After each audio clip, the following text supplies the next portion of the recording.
48 নম্বর জাতীয় সড়কে বীরপাড়া চা বাগানে ভাটা লাইনের বাসিন্দা গণেশ কেরকেটা রাস্তা পার হওয়ার সময় বাইকের ধাক্কায় গুরুতর আহত হয়। অতি শীঘ্রই একটি টোটো করে পরিবারের লোক মিলে বীরপাড়া হাসপাতালে নিয়ে যাওয়া হয়। বীরপাড়া হাসপাতালে চিকিৎসক রেফার করেন জলপাইগুড়ি। তারপর জলপাইগুড়ি হাসপাতালে চিকিৎসকেরা মৃত্যু বলে ঘোষণা করে।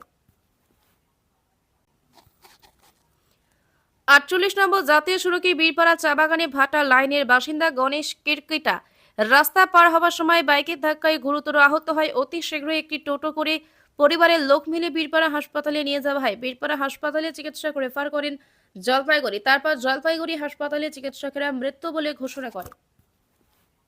आ रहा था इधर में रोड क्रॉस करना है कि बाइक मार दिया उसने।